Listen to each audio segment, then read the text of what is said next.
Kira-kira apa ya bedanya siswa pinter dengan seorang juara sains sejati?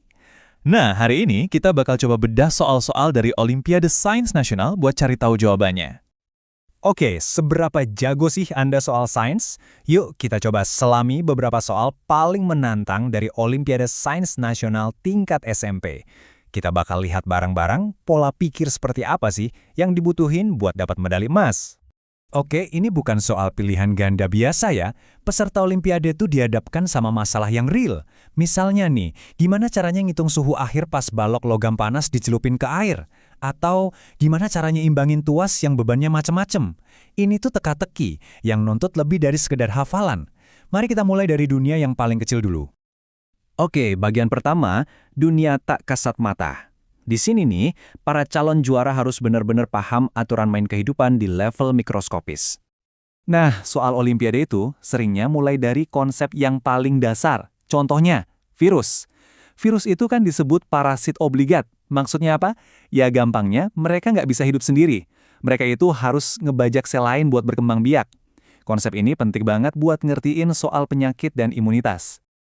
Oke, itu kan virus yang nyerang dari luar. Tapi, gimana dengan sel-sel di tubuh kita sendiri? Di mana cara mereka memperbanyak diri? Jawabannya ada di sebuah proses yang elegan banget namanya mitosis. Ini tuh semacam tarian yang terkoordinasi rapi buat mastiin kehidupan terus berlanjut. Dan proses ini sama sekali bukan kebetulan loh. Mulai dari interfase, pas selnya lagi siap-siap, lanjut ke metafase, di mana mereka baris rapi di tengah, sampai akhirnya ditarik pisah di anafase. Setiap langkahnya itu harus sempurna. Salah dikit aja di tarian ini, wah bisa menyebabkan penyakit serius. Nah, presisi kayak gini nih di level seluler yang harus dikuasai sama seorang juara. Oke, dari satu sel, sekarang kita lihat gambaran besarnya, cetak biru kehidupan. Gimana caranya ya? Gen-gen yang super kecil ini bisa ngebangun ekosistem yang begitu luas. Kuncinya itu ada di kemampuan mengklasifikasi. Contohnya gini, coba deh lihat dua tanaman ini. Seorang juara tuh bisa langsung bedain mana yang monokotil, mana yang dikotil. Cuma dari lihat struktur akarnya, urat daunnya, atau jumlah kelopak bunganya.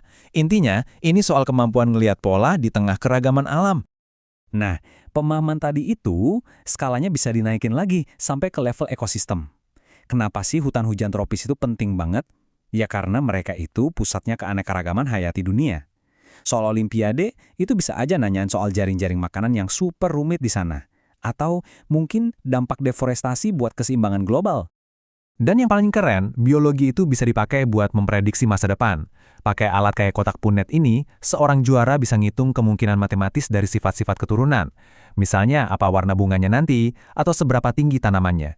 Ini benar-benar perpaduan antara biologi dan statistika. Oke, sekarang kita geser ya. Dari dunia makhluk hidup, kita pindah ke alam semesta dalam gerak. Di sini kita ngomongin hukum-hukum fisika paling dasar yang ngatur semuanya. Ya, mulai dari apel yang jatuh sampai gerhana matahari. Kalau di fisika, kuncinya itu energi. Coba deh bayangin peluru yang ditembak lurus ke atas. Pas melesat, energi geraknya atau kinetik itu kan maksimal banget.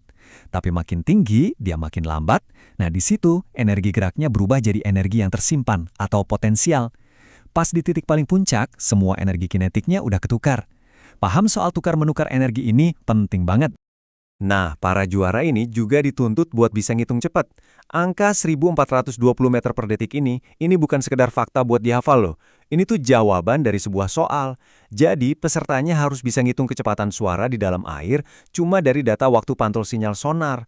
Ini bener-bener aplikasi matematika di dunia nyata. Lanjut, kita ke kelistrikan. Pernah mikir nggak gimana caranya listrik dari pembangkit yang jauh banget bisa sampai ke rumah kita? Jawabannya, transformator step up. Alat ini tugasnya naikin tegangan listrik jadi tinggi banget. Kenapa harus gitu? Soalnya kalau tegangannya tinggi, energi yang kebuang di perjalanan jadi jauh lebih sedikit. Tapi, tegangan setinggi itu jelas bakal ngebakar semua alat elektronik di rumah kita kan? Nah, makanya di dekat-dekat rumah kita itu ada yang namanya transformator step down. Alat ini kebalikannya, dia nurunin lagi tegangannya ke level yang aman. Ya, biar kita bisa nge-charge HP atau nyalain lampu tanpa was-was. Oke, dari listrik di rumah, kita lompat lagi ke skala yang jauh lebih besar, skala kosmik. Seorang juara itu juga harus paham soal tarian benda-benda langit yang super presisi. Gimana caranya matahari, bulan, sama bumi bisa ada di satu garis lurus yang sempurna buat nimbulin fenomena sekeren gerhana matahari total. Nah, setelah kita lihat macam-macam tantangan tadi, dari yang super kecil sampai super besar, apa sih sebenarnya yang dibutuhin buat jadi seorang juara sains? Jadi, gimana pola pikir sang juara itu? Ini bukan sekedar soal hafal-menghafal fakta ya. Ini soal kemampuan buat nyambung-nyambungin titik. Dari virus ke planet, dari genetika ke fisika. Intinya, gimana cara kita nerapin hukum-hukum dasar buat mecahin masalah baru dan berpikir lintas disiplin. Nah, itu dia yang bikin beda.